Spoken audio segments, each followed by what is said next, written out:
হরিণের গোশত খাওয়ার যদি ইচ্ছে কখনো ঈসা নবীর হতো, উনি জঙ্গলের সামনে যে হরিণগুলোর ডাক দিতেন, ইয়া দাবি তাআল, এই হরিণ সামনে আয়। লাফিয়ে লাফিয়ে হরিণগুলো সামনে চলে আসতো। উনি দেখে দেখে চুজ করতেন কোন হরিণের গোশত খাবেন, ওই হরিণটারে হাতে নিতেন। ছুরি নিয়ে নিজ হাতে হরিণের গলায় ছুরি বসিয়ে জবাই করতেন।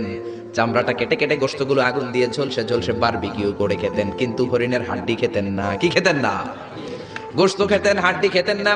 হাড্ডিগুলোর স্তূপ করে জমা করে রাখতেন। খাওয়ার পরে হাড্ডির দিকে ইঙ্গিত করে বলতেন, কুম বিইذنিল্লাহ, ও হরিণের মরা হাড্ডি, আল্লাহর আদেশে জীবিত হয়ে জঙ্গলে চলে যা।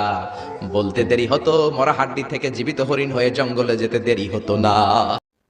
হরিণের গোশত খাওয়ার যদি ইচ্ছে কখনো ঈসা নবীর হতো, উনি জঙ্গলের সামনে যে হরিণগুলোর ডাক দিতেন, ইয়া দাবি তাআল, এই হরিণ সামনে আয়। লাফিয়ে লাফিয়ে হরিণগুলো সামনে চলে আসতো।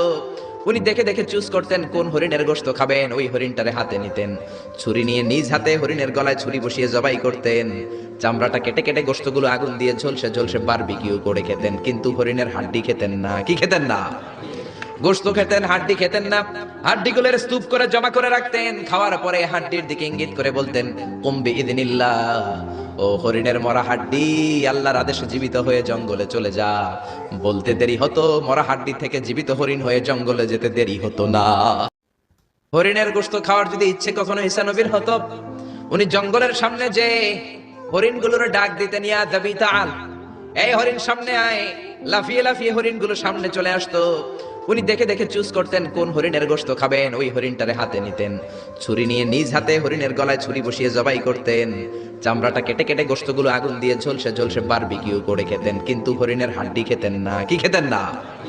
গোশত খেতেন, হাড্ডি খেতেন না।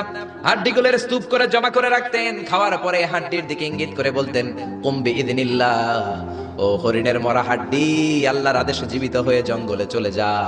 বলতে দেরি হতো, মরা হাড্ডি থেকে জীবিত হরিণ হয়ে জঙ্গলে যেতে দেরি হতো না। হরিণের গোশত খাওয়ার যদি ইচ্ছে কখনো ঈসা নবীর হতো, উনি জঙ্গলের সামনে যে হরিণগুলোর ডাক দিতেন, ইয়া দাবি তাআল, এই হরিণ সামনে আয়। লাফিয়ে লাফিয়ে হরিণগুলো সামনে চলে আসতো।